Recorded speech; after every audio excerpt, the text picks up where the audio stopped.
You guys want me to make an opening statement? Sure. Okay. Okay, I got 2 words. Jake Odom. I told you he's my favorite player in the league. I love him, but I hate him. I hated him when he made that 3. I thought it was a huge play. And seniors make big plays at big times, and certainly Jake did. And there's a reason he's one of my favorite players. Okay, I'll let you guys ask questions. Certainly, Barry, he was able to unlock the zone a little bit. It was giving Indiana State a lot of trouble at that point. Maybe that's where it started. I think you got to give credit to Greg there, because what they did in the second half, they moved him off the ball. And they put him in more in what Greg calls flash. I thought Greg and his staff made great adjustments. We still did a good job defensively, but they made great adjustments in the second half to where it freed them up to make a few threes and caused us problems penetration-wise. But I think when you put good players in different looks, and you don't make adjustments, we didn't make adjustments for that. I think you got to give a credit a lot of times to the coach. I thought Greg did it. I thought the staff did a great job there. They made great adjustments. Coach, how frustrating is a loss like this? Just because it was really there for the taking.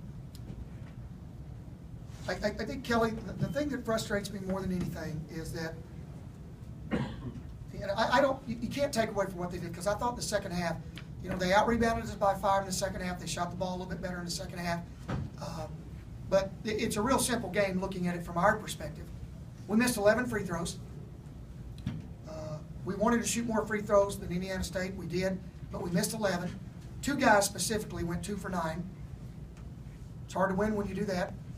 We turned the ball over in the second half at really bad times. Got up 7 and had 2 turnovers where we gave them 5 points, and then we got out-rebounded. So, I think the game becomes simple. It's hard to win on the road.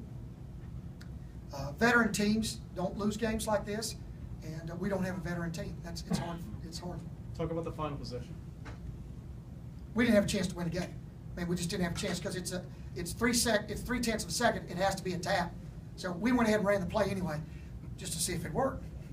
Because it wasn't going to count. Did you think, though, before that, did you think Des shot the ball too early?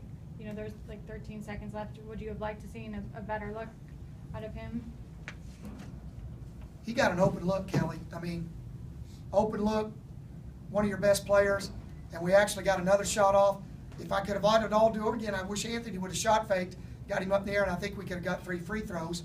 But my gosh, we got 3 open looks in the last 13 seconds, so it's pretty good.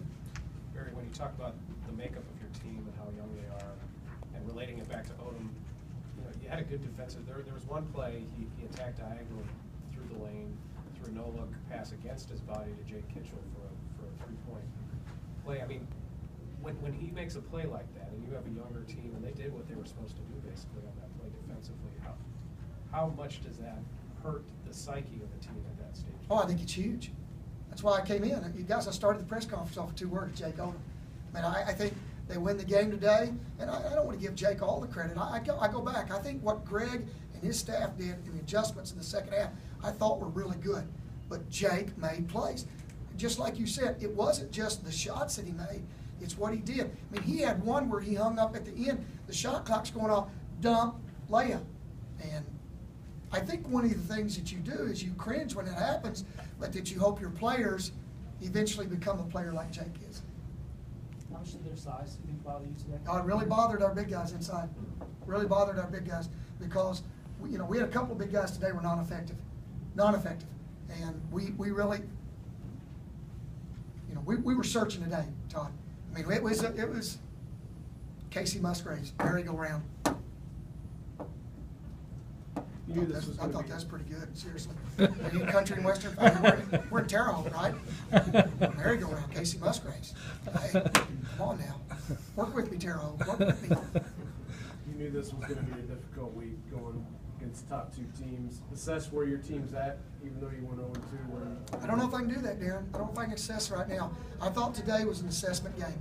I told that the little blonde, Katie, wherever she, there she is. You just can't. The only person that's ever interviewed me that's shorter than me. But I told Katie before the game, I felt like this was a gauge for us, a game that we could gauge, whether you've made progress or not. I think we're getting better. But when you really get over the hump is when you lose a game at Wichita State and you win a game on the road with second place team. And I know we're young, inexperienced, all that stuff. I don't buy into that. These guys that are freshmen now, they're sophomores as far as I'm concerned. And today I thought was a statement game, a gauge that we could gauge on, and we're just not quite there yet. But as the assistants told me in the locker room, we control our own destiny. As I told Katie before the game started, we do not want to play on Thursday night. That's our goal.